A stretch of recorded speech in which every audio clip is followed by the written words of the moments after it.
What up, everybody? What up? What up? What up? It's your boy Jay coming back again. We are now on to NBA, ladies and gentlemen. We are now on to NBA. We are in the semifinals, obviously, with the Knicks and the Pacers, and the Nuggets and the Timberwolves tonight. Knicks and Pacers will be at 7 p.m., and then the Nuggets and the Timberwolves will be at 9:30. 9:30, ladies and gentlemen. Knicks up 2-0 as well as the Timberwolves. Timberwolves up 2-0. So things are definitely going to be interesting tonight for sure. Um, Obviously, there's a lot of questions in regards to Brunson, but as far as the Knicks as a whole, they've been really able to keep things going and just keep that chemistry flowing. A lot of people have been hating on the Knicks. Brunson becoming that superstar. Well, we already knew he was a star, but he's really, really been showing out for the Knicks. I'm really excited for what this team has been able to do. On the flip side, we know that Jokic has won the MVP, which is basically questionable. A lot of people, not really feeling it and, saying that some other people should have potentially won it. But we all know that the MVP race is more of um, a contest of popularity opposed to, skill. But hey, it's another discussion, another conversation. But yeah, for the most part, Anthony Edwards doing great. I like what I'm seeing from him. A lot of comparisons to Jordan. I got a question. If you're watching this now, if you're not watching this later, why is there always comparisons to Jordan and not LeBron? Why does everybody say he plays just like Jordan? We don't really hear that about LeBron. Why? Why? It's no shade, nothing like that, but I do want to know why there's always comparisons to Jordan opposed to LeBron. It's a good question. Before we get started, let me hop into this chat real quick. Shout out to Julieta. Julieta, Agvi, what up, yo? Megan, how you doing tonight? Scottish Baller, what up, yo? Says, can't wait for the Pacers to get screwed over like game one. We'll see. Daniel, what up, man? What's going on with you? Corey says, going to game. I live in Minnesota. Go Wolves. Shout out to you, Corey. Let's go, man. Let's go. Immortal, what up? What's going on with you? Florentino says, hey, what up, Florentino? Lisa, what's going on? Which is happy Mother's Day to all the ladies out there. Yeah, without a doubt. Happy Mother's Day, which is Sunday. To all the mothers. All the mothers, we appreciate you for everything that you do. Shout out to my mom as well. She's been putting in the work for a long time. Shout out to you, mom. Big T, what up, yo? What's going on, Big T? In the building. Raymond, what's going on with you? Who's your basketball team? The Spurs. The Spurs, my friend. Shout out to Wembenyama. Shout out to Wembenyama. All right, let's go ahead and get into the predictions here, ladies and gentlemen. I want to we're going to start off with the Knicks here, the Knicks and the Pacers. So, yeah, obviously the game tonight is going to be at 7 p.m. Let me pull this up here. There we go. 7 p.m. The Pacers are actually favored by 7.5 at home, even though the Knicks are up 2-0. As far as the spread, over under is going to be 225 and a half. The money line for the Knicks is going to be plus 240, which is really interesting. Pacers are minus 290.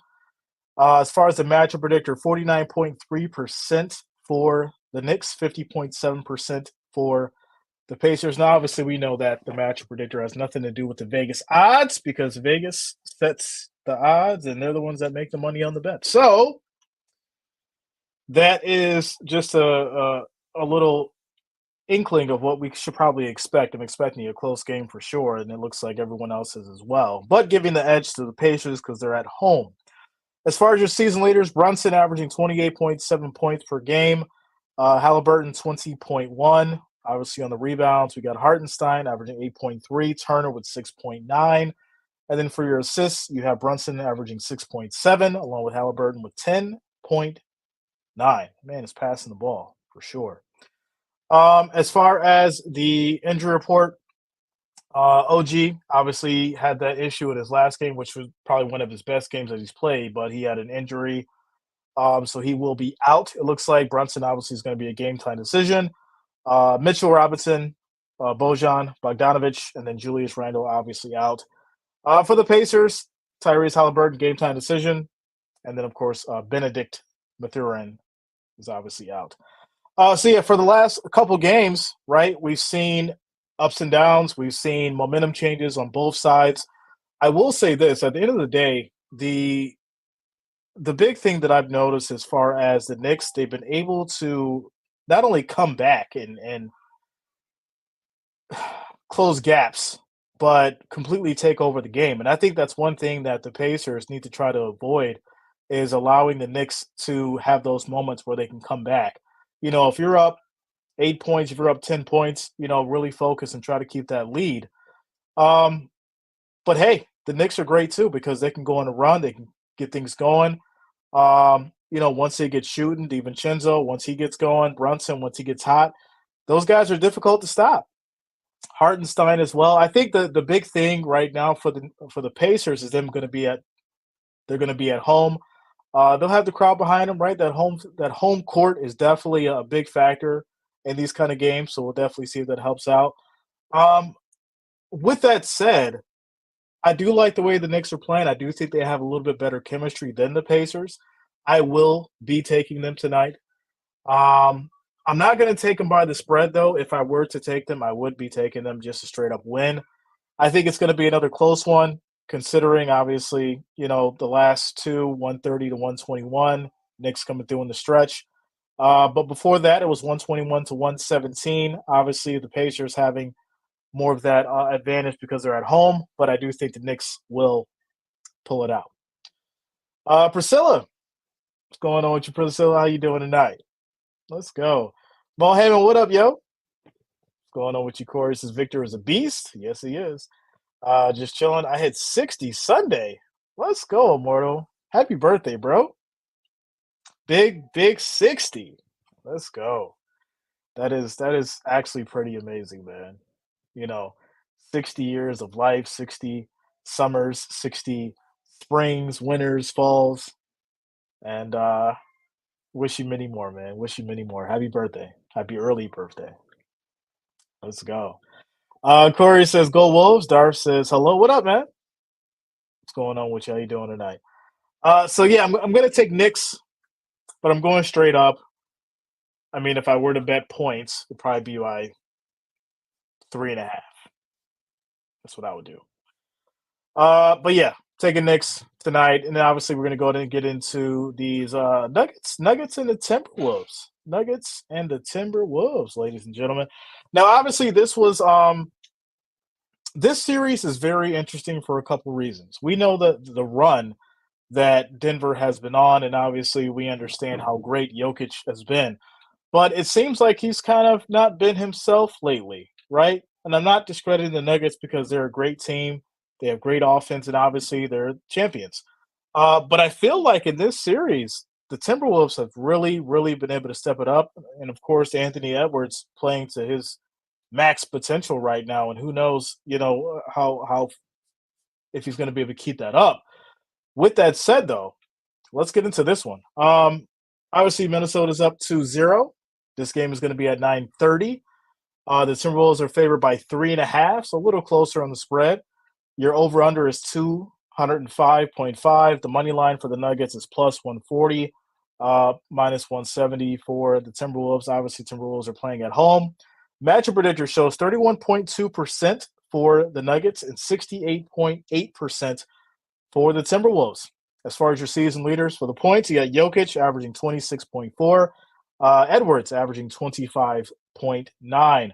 Getting into the rebounds, Jokic averaging 12.4, Gobert 12.9, and then for your assists, Jokic with 9, and then Conley with 5.9. So yeah, getting into the injury report, you've got Caldwell Pope, game time decision, Reggie Jackson, Jamal Murray, Colin Gillespie is out, Vladko Kensar, and then of course for the Timberwolves, you got Jalen Clark, who is going to be out.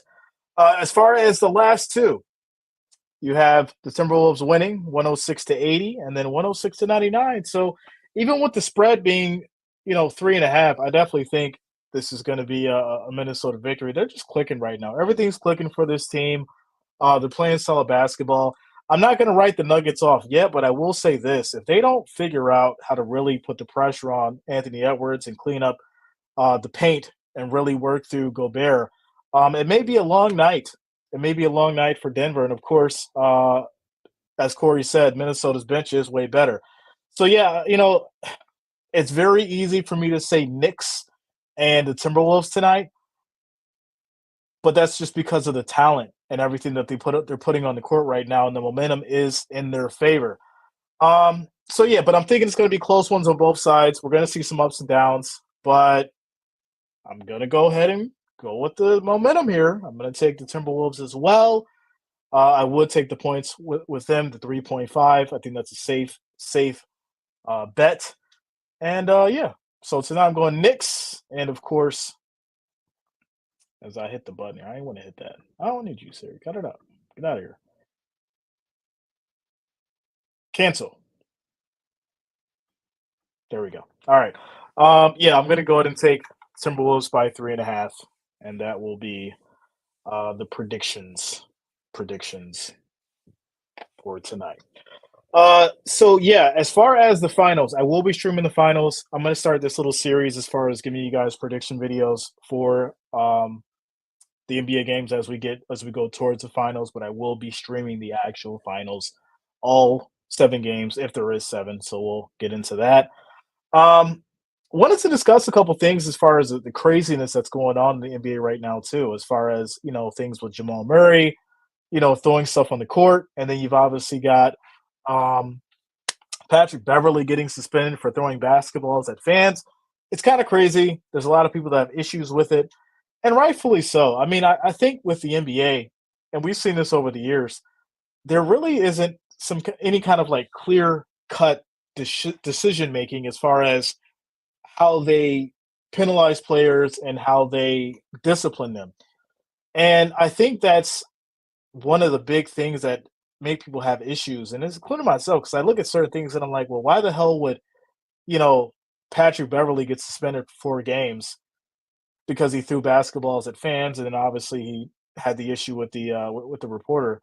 But Jamal Murray, he just gets fined for throwing stuff out on the court, which I mean, fine, you threw a basketball at a fan, which could have caused an injury, but throwing stuff on the court can cause an injury for one of the players. So, you know, it's just really interesting. It's really interesting. It's a lot to look into, and it makes you really wonder why and who the hell's making these kind of decisions as far as when they decide to go out there and say, hey, we're going to just find this person, but then we're going to suspend this person for kind of like the same thing. It's really wild. Daniel, what up, man? What's going on with you? Indy has home field advantage, Jay. Let's go. Let's go. Yeah, I seen that. I seen it. It's good. It's good. We'll see what they do. We'll see what they do. I'm still taking the Knicks though. We'll see. Corey says, and he should have been suspended for this. Yeah, I mean, I think if you're going to suspend Patrick Beverly for what he did, you got to suspend Jamal Murray. I think that's equal. Um, Obviously there's people who are gonna not agree with it for obvious reasons, because it's like, hey, it's a fan. You know, the fans are the ones that pay the tickets and they pay the salaries and things like that. So yeah, I get it, but at the same time, when you throw something on the court that can trip a player up, that could potentially cause an injury. Well, at the same time, that it could cost you money there, right? The fans come out to see these players, so I think it goes hand in hand. I think it's the same thing, and I think they both should have got the same kind of discipline um, for that situation. Just the reality of it. The NBA needs to do something about these shenanigans. Well, I mean, I think they do something, right? I think the reality is they should be fair with it across the board. Let's not just pick and choose how we're going to do the discipline. All right, this person gets this as well as this person gets this. If they do the same thing, or if it's around the same kind of, issue that they have. Mohammed says, Jay, I couldn't believe that Beverly only got 4 games. I mean, the severity of that's another part of it, right? So not only is it the issue of how they're calling the discipline or how they're executing it, but even for how long, right? So, and I really didn't want to go there, but you've got this issue where Patrick Beverly does what he does. He gets suspended 4 games for actually physically attacking somebody. But then Kyrie has this whole issue because he said something. I'm just going to take it there. I'm going to take it there. Kyrie gets all this, all these steps and all this list of things that he has to do and all this kind of stuff. But then over here, you've got Beverly getting suspended only for 4 games, even though he threw multiple basketballs at fans. It's kind of crazy. It's crazy. Um, and that's my point. He assaulted 2 fans, so it's wild. I don't really I don't really know how they're figuring out how to make these rules and how to apply them for certain situations. And to be honest, it just seems like they're taking things case by case, which is really wild. Um, and the NFL really doesn't do that. We know, like, if you do this, it's going to be this fine and this is handled. With the NBA, like, you don't know what the hell's going to happen. It's like, all right, this person did this. Let's just wait and see what they do. And it's crazy. It's crazy. Daniel says Knicks have a good team, so go Knicks. Yeah, man, without a doubt. The Knicks are definitely probably in one of the best. I'd probably say the best realms of a team that they probably ever had. I mean, even since the Ewing days, and that's actually saying something, to be honest. Mohammed, he assaulted 2 fans. Kyrie has done wrong. Yeah, yeah. I mean, the reality is this: if you're in sports, an athlete, you're getting paid millions of dollars, you have to know how to handle yourself. And we understand that certain players get emotional, certain players get heckled, certain players, have to deal with the fans saying crazy stuff, day in and day out. I get it. But at the same time, you have to know how to handle that. You have to know how to um, kind of be above that. I mean, you're getting paid money to play professional sports. And I'm just telling you right now, if it's me, I'm ignoring all that shit. If I'm getting paid millions, I don't hear nothing. If I do hear it, I'm laughing it off, and I'm going out there and playing my best game. But hey, that's just me. That's just me. Uh, Lisa says four games isn't enough. It's a slap on the wrist. Slap on the wrist.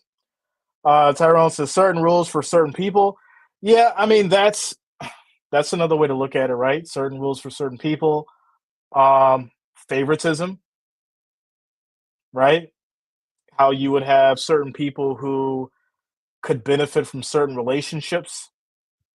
They could benefit from certain people vouching for them. There's all kinds of stuff that goes into when it comes to people getting certain, disciplined a certain way and all that kind of stuff. Without a doubt. Without a doubt. And that happens in every sport, not even just basketball. Without a doubt. Immortal says, so Madison Square is popping. They are right now. Right now, it's looking really, really good for the Knicks. I mean, obviously, you got the issues with the injuries and things like that. Um, but Precious out there doing his thing. Obviously, OG was trying to get a little run going. He's injured now.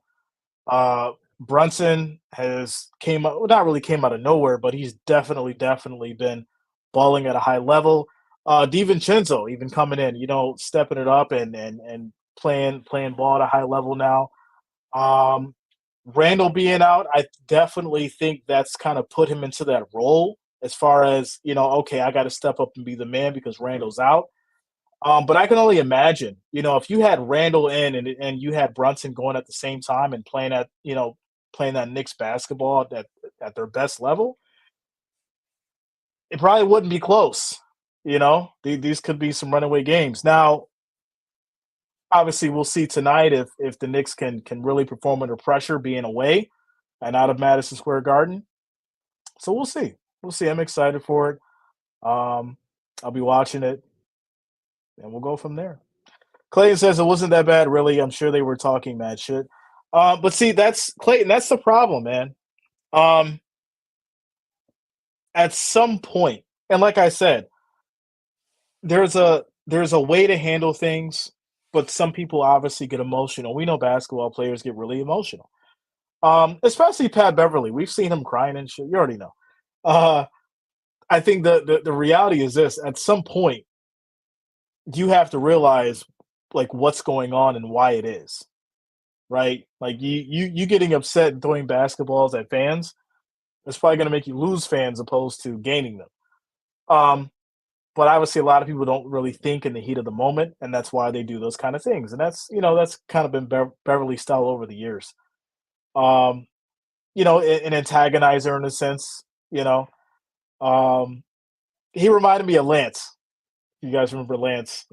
And Lance would, bother the hell out of players. He would get on fans' nerves, but he was that guy to come in and kind of disrupt the game. And if you remember Lance, he was very good at that, and the teams that he played for benefited from it sometimes. And I think Beverly is kind of getting into that zone. He's the disruptor, and unfortunately, it hasn't been working out for him. So there you go. Uh, Daniel says the rules are a commercial case is who bring more money to the cashier. Yeah, and I think that goes into the favoritism thing, right? Because at the end of the day, when you have a certain player that's bringing in millions of dollars, hundreds of millions of dollars, you're most likely going to be very lenient if they do something that may be above surface level. That's just the reality of it. Now, if it's something super egregious and the people are calling for this individual to be disciplined, then yeah, they got to go that route, which we seen what happened with Kyrie. Like I said, whole nother story. But throwing basketballs at fans, that's that's different. That's like, all right, you've really stepped out of that zone and you need to be disciplined properly. It's just a reality of it. You can't start throwing stuff at fans. You might as well went to the stands and start to punch people. That's just a reality of it. So Michael says Brunson and Randall can't play together. Yeah, I mean, obviously they wouldn't be on the court together, but you know what I mean. You know what I mean. How bad can a basketball even hurt you? Listen, I was playing basketball last night. Like some of you know that I play full. We play full court, and we'll run five. So we'll play like 4 or 5 games in 2 hours. I got hit last night in the head with the ball. Like I was in the middle of the lane. I was cutting through, trying to play defense, and the player went to go pass the ball, and I got banged in the head. I seen stars for like 10 seconds. So yeah, if a basketball is thrown, and listen, we older dudes playing pickup ball. This is a NBA player throwing a ball at you, so I'm assuming that he threw that ball with some power on it for it to hit a fan. So I can imagine, if it did hit him hard enough, how that could affect him. Because last night I seen stars for like 10 seconds. I was a little mad, but I had to get over it because it was just a game. But yeah, that shit hurts, especially if you get the ball thrown at your head, bro. Without a doubt. Myrtle says Michael Penix makes Caleb Williams and Bo Nix cry. We'll see. We'll see. Margie says Ron Artest when the world feeds. Listen, a lot of people, a lot of people don't really remember those days. And if you do remember those days, that was a different time in basketball. That was a time where it was almost like you expected it to happen. So that it was different back then because fans start talking all crazy, and that's when an NBA player would run up to the stands, and it was what it was. And I feel like that was the same time when it was in the NFL. You remember those days, and I'll tell you this: nobody will ever, whoever knows about it, will never forget the Malice in the Palace. You will never forget that. Jermaine O'Neal out there rocking. I'm laughing about it now, and I shouldn't be, but it was bad. It was bad. But just the thought of it, when you get involved with that kind of stuff, it really makes you wonder what the hell is a fan thinking. Like, you really want this like 6'8" dude standing over you, punching you in your chest and your face? Is that what you really want? Keep your mouth shut. Enjoy the game. Enjoy the game. Michael says, "No, I'm saying Knicks should trade." Oh, okay, okay. Um, I'm not sure. I think the real question is, who do you get for him, and how would they fit the roles for the Knicks right now? I think that's the real question. Merlin says Philly throws snows at Santa. Adam says Jalen Brunson the real MVP. He's looking like it. He's looking like it. He's got to keep it going though. Lisa says Dennis Rodman was the bad boy of the NBA. Um, yeah, Dennis Rodman was one of a kind. He was one of a kind for sure, without a doubt. I think everybody knows that. Shout out to you, Patty. Let's go. Shout out to you, Patty. Much love, Patty in the house. Um, while we're on these crazy, crazy topics, I do want to kind of veer off just a little bit. Just a little bit. Y'all know I like to veer off just a little bit. As far as football goes, we do have some interesting updates here that I wanted to look into. So yeah, the Cardinals will be signing ex Jags receiver Jones. I think that's going to be a nice pickup for them. Cardinals have definitely made some interesting pickups. So Zay Jones is going to be going over to the Cardinals from the Jags. Also, you have I've seen it earlier. I can't find it now, but yeah, O'Connell. O'Connell's going to be starting over Minshew, and so they've already made that decision, which is very interesting. Um, so yeah, that's your quick football news as well. Clayton says, "I'm honestly surprised Ron arrested wasn't banned from the NBA forever. That was wild. Hockey had a crazy fan fight too back in the day. So this is another interesting time, right? Because I feel like back when that happened, they obviously took into account as far as the things that the fans did. Throwing beer and all that kind of stuff and just talking crazy garbage. There was a lot more that was acceptable back then, right? Getting an elbow to the chest wasn't really called a foul, right? Getting an elbow to the head wasn't really called a foul. Those are called flagrants now, right? There was a lot that was let go back then, you know. And if you go back and you look at some of the cheap shots and the things like the refs kind of miss and things like that, you notice there was a lot that the league let go during those days, and it's just the reality of it. And I think that I really think that's why a lot of people say that the league is soft now, because because that stuff doesn't happen no more, and it won't happen. They won't let it happen. And I'm not saying it should happen, but it's just how things change. Just how things change. The Nuggets really don't have any unstoppable players in their team. I got the Wolves and their defense. It's a sweep. Shout out to you, bro. Yeah, like I said, I do think that the Timberwolves are gonna take care of business. I mean, I'm not gonna get into the whole conspiracies thing. Y'all know how that goes. But Knicks are up 2-0. Wolves are up 2-0. I'm taking the Knicks and the Wolves tonight. I think both teams are gonna go 3-0, and then we'll have to reassess everything once they play again. Or hey, we'll be talking about it and figuring out why the Pacers and the Nuggets won. We'll figure it out.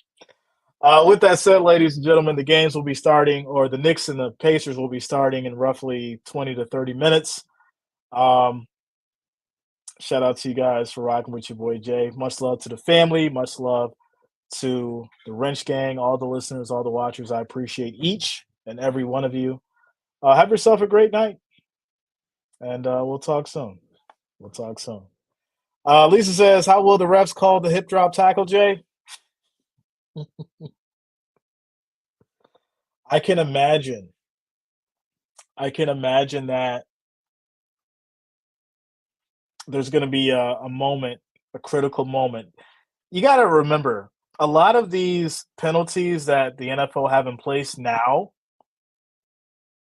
are for critical moments. It's that big play that just happened that your team needed, and then the flag is thrown, hip drop tackle.